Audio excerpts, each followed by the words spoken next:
ចាគឺអានេះជាបម្រែបម្រួល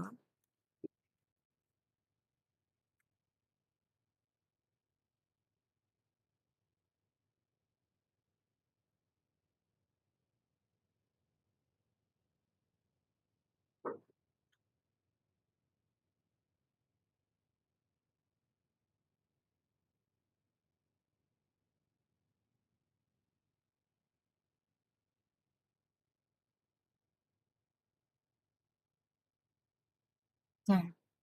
ឧទាហរណ៍ថាបើវាជាមេគុណប្រាប់ទិសនៃបន្ទាត់អាប់វេយើងអាចថាចា YB ដក YA លើ XB ដក XA ចឹងទៅ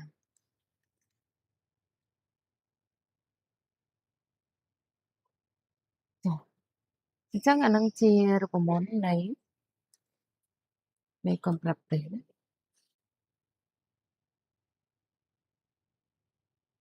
ចាអញ្ចឹងយើងមកមើលសមីការបន្ទាត់ដែលមានមេគុណប្រាប់ទិសឧទាហរណ៍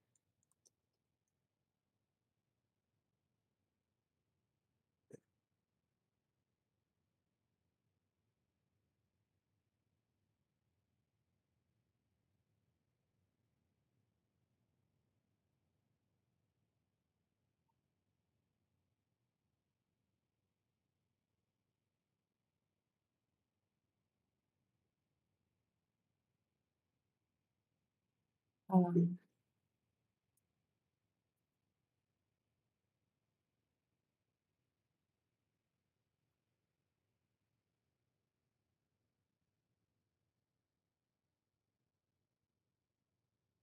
ចាសង់បន្ទាត់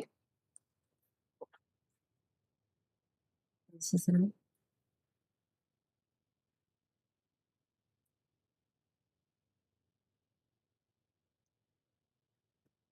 យើងមើលមេគុណប្រាប់ទិសសិនណា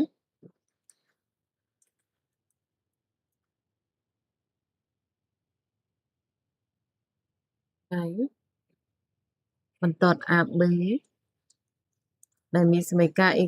ស្មើ 2x ដក1ចឹងមេគុណប្រាប់ទិសធម្មតាគឺជាមេគុណមុខ x ណាដែលនៅពេលដែលសមីការបន្ទាត់យើងមានរាង y ស្មើ ax បូក b ចឹងមេគុណប្រាប់ទិសរបស់វាគឺ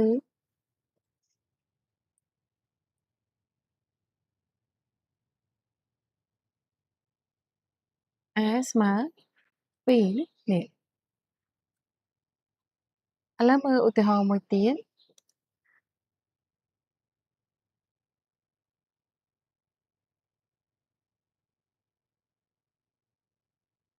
យើងរកមេគុណប្រាប់ទិស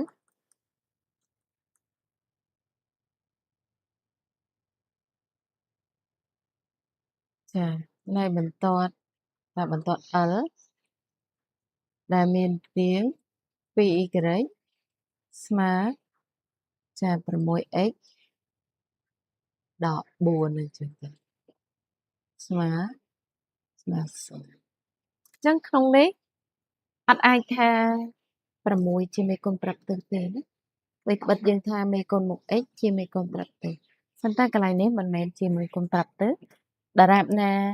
សមីការបន្ទាត់មិនទាន់មានរាង y ស្មើ ax បូក b អញ្ចឹង6នេះមិនមែនជាតម្លៃ a ទេអញ្ចឹងយើងត្រូវធ្វើម៉េចឲ្យរាងក្លាយជា y ស្មើ ax បូក b ចឹងដោយសារមេគុណទាំងអស់នេះសុទ្ធតែអាចចែកដាច់នឹង2យើងធ្វើការសម្រួលនឹង2ទាំងអស់យើងបានចា y បូក 3x ដក2ស្មើ0ចាក៏មិនទាន់ថា3នេះជាមេគុណប្រាប់ទិសដែរអញ្ចឹងយើងទាញរកតម្លៃ y ស្មើនឹងដក 3x បូក2ចាកន្លែងនេះទើបវាជាមេគុណប្រាប់ទិសណាគេបានមេគុណប្រាប់ទិស a